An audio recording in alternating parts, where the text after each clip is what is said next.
পুরুষ মানুষ সহজে কাঁদে না, কারণ পুরুষের চোখে জল মানায় না।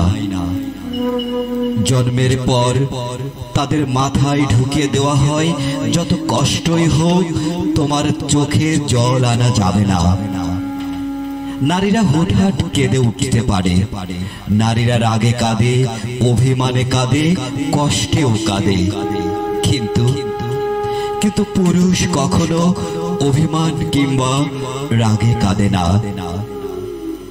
নারীর চোখের জলে ছলনা থাকলেও পুরুষের চোখের জলে কোনো ছলনা নেই। তবুও যদি কোনো পুরুষ কাঁদে, তবে বুঝতে হবে সে বড় কষ্টটাই পেয়েছে এবং সে আসলেই কাঁদছে। পুরুষ কান্নার অভিনয় করতে পারে না। পুরুষের কান্নার দৃশ্য ভয়াবহ, পুরুষের কান্নার তীব্রতা তীব্র থেকে তীব্র হয়। তবুও পুরুষেরা কাঁদে। পুরুষ কাঁদে চার দেয়ালের আড়ালে, পুরুষ কাঁদে বারবার ইন্টারভিউ বোর্ডে ব্যর্থ হয়ে সার্টিফিকেটের দিকে তাকিয়ে। পুরুষেরা কাঁদে সংসারের চাহিদা না মেটাতে পেরে, পুরুষেরা কাঁদে বাবা মায়ের চাহিদা পূরণ করতে না পেরে, পুরুষেরা কাঁদে প্রেমিকা হারালে।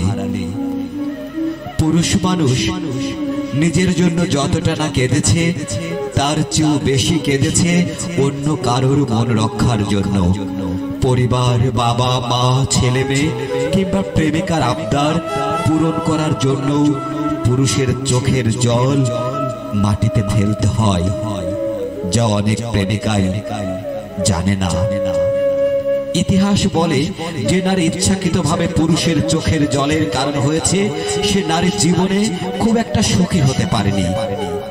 এটা নয় কোনো পুরুষের অভিশাপ, এটা পুরুষের চোখের জলের কারণ আর দীর্ঘশ্বাস। নারীরা বেঁচে থাকে বাবা কিংবা স্বামীর উপর ভরসা করে, আর সেই নারীর জন্যই যদি কোনো পুরুষের কাঁদতে হয়, তাহলে সেটা সে নারীর জন্যই অমঙ্গল।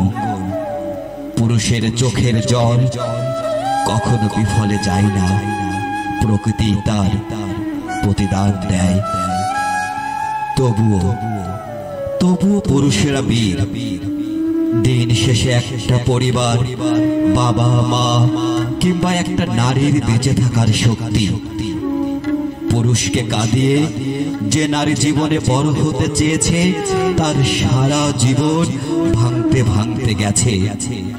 কারণ একটা নারীর জীবনে স্রষ্টার পরেই একজন পুরুষের স্থান।